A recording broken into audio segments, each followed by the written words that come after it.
Hi again, guys. Hey, my apologies for the poor lighting. I wanted to get into a real little thing here and sort of show you what I tend to do when I decide to part with a bunch of players. So, as you can see, the squad here is a little bit more thinned out than it was before because we put a bunch of these guys who are not so happy here on the B squad in hopes of trying to save the dynamics.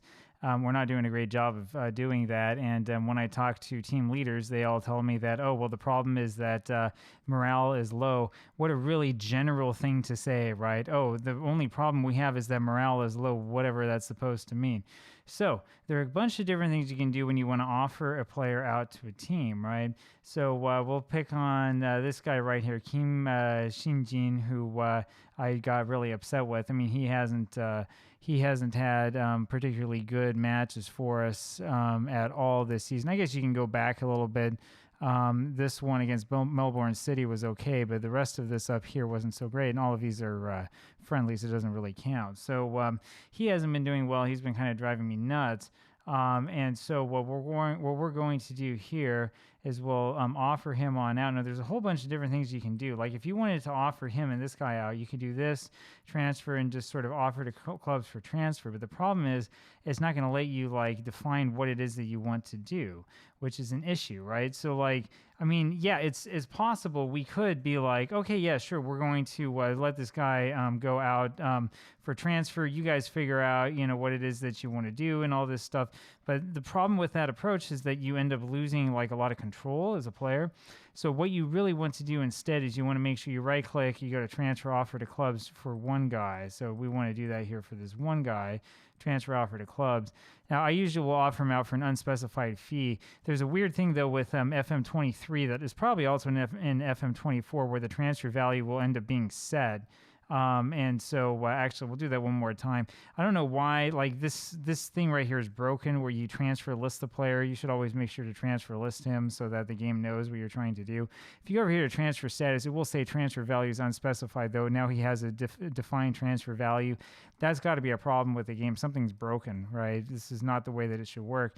The other thing I tend to do with these guys where I'm like, I just want to get rid of this guy because he's not playing well and he has a surly attitude is we send him out to loan. In this case, I'm not going to try to make money off the loan. I'm just going to say unspecified to everything and just see if something comes in because we want the guy away from the team, right? For some of these guys like Cho Hye-sung, who we recently bought, I mean, we just want this guy to get experience, right, away from the B team. So we'll just put him out for loan. He might want to go. He might not want to go. And so this is kind of what I do. I mean, this is the final day right now of the transfer window. We kind of go through all of these guys and put these guys out on the market at least somewhere and see if we can't get them. This guy is apparently wanted by a whole bunch of clubs who have decided not to go in for him. So I'm not sure what exactly the reason is for that. But so it is, we kind of go through them one by one and see who we can get rid of and who we can't get rid of.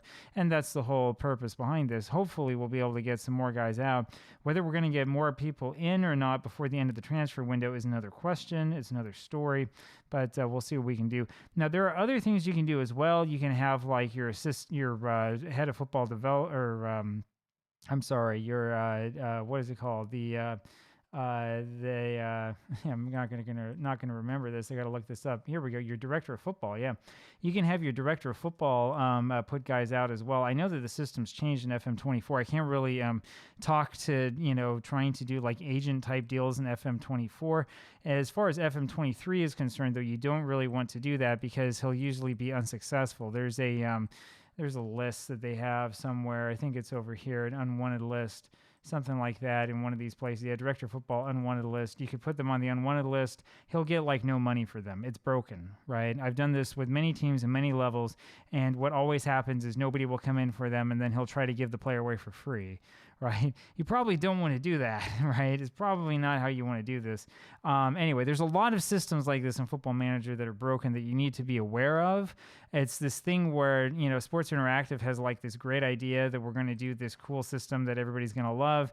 And the concept is usually pretty good. And then the actual execution of the concept is always poor. This is one of the reasons, by the way, why I recommend not purchasing the newest Football Manager game right away. I recommend waiting until things are at least fixed. and then being very careful about watching what other people do with new concepts and with new features and stuff, because you want to probably have like a good playing experience and not a playing experience that's marked by a lot of bugs and a lot of problems and a lot of things that really make it unfortunate and unpleasant for you. So anyway, there you go. Hope that you're having a good day, and I will talk with you again tomorrow, and hopefully we can get this team turned around. Bye bye.